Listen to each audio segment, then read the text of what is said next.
దేశంలోని అందమైన నగరంగా విశాఖకు పేరు ఉందని ఏపీ సీఎం చంద్రబాబు అన్నారు. విశాఖలో జరుగుతున్న సిఐఐ భాగస్వామి సదస్సులో ఆయన మాట్లాడారు. ఈ సదస్సుకు 72 దేశాల ప్రతినిధులు వచ్చారన్నారు. దేశానికి గేట్ వేలా ఆంధ్రప్రదేశ్ మారుతుంది అని అన్నారు. According to me, learning and de-learning is a continuous process. World is moving very fast. Sometimes what you learned yesterday, it is irrelevant today. And also technology breakthroughs have come in a big way. So here we can offer to you in Andhra Pradesh, this is also another important issue I want to place before you. All 62 countries you attended here, your trade delegations are here.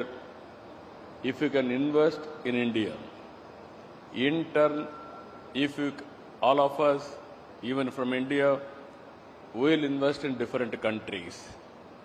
That is the biggest harmony we can establish. We can understand each other, we will respect each other, and also in future we will live together. According to me, today we are seeing geopolitical situations.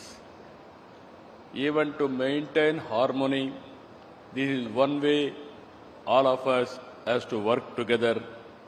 Even there are developing countries, there are developed countries, even small countries are doing extremely well. Even Singapore, even Dubai, their population is very small, but their best practices and also their achievements, if you can see, yes, recently I was in Dubai. They are planning very soon, within 1 year time, drone taxis.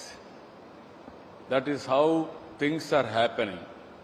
Even Singapore, from the beginning, they are helping us so many things. Even Amaravati master plan, they have planned extremely well. So these are all the best practices we can learn each other for global good and also mutual benefit. Here I can offer you Araku coffee you have tasted. Even just now I have served here one of the best coffee, organic coffee, produced in tribal area.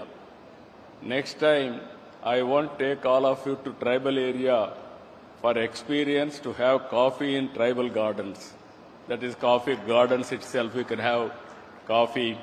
It is not far away, 1 hour. We can have a break and then go on, or otherwise one evening, we can have a dinner in that area. And also if you can go through, we are very strong in aquaculture, horticulture. There we are going to produce our products with certification and traceability. That is how we are moving.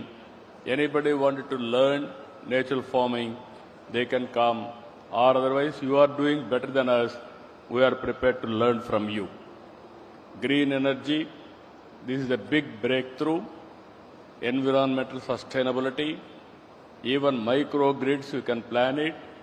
And also next level, we can go for green hydrogen, ammonia, and so many developments, we can work together. And also minerals, it is a new area. Lot of things we have to learn each other for value addition. Even rare earth minerals are available in Andhra Pradesh. Anybody is having new technology or new ideas about it, we are prepared to work with them. This is another area. Ultimately, tourism. It is a big area. Everybody is worried now. AI, because of AI, we may lose jobs. To compensate jobs, only the sector, tourism sector.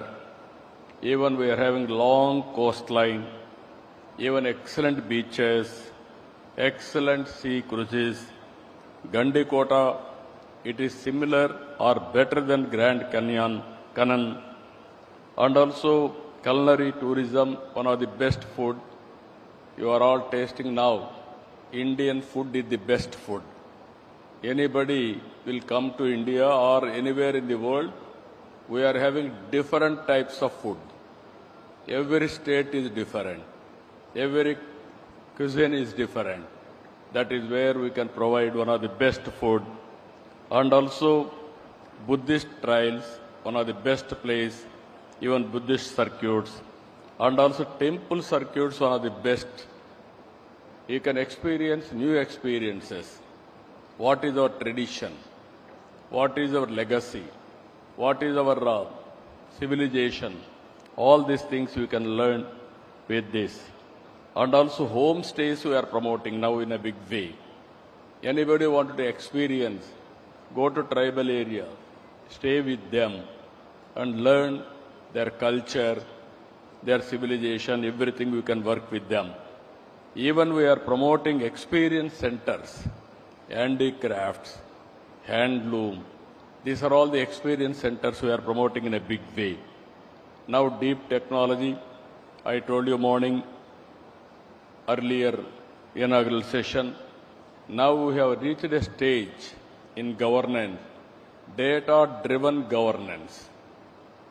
All data in data lake, either central government or state government, historical data, present data, everything on data lake.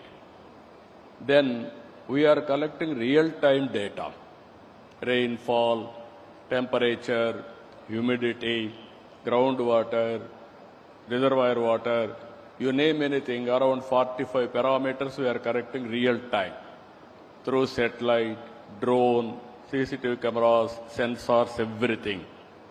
Ultimately, AI is reality.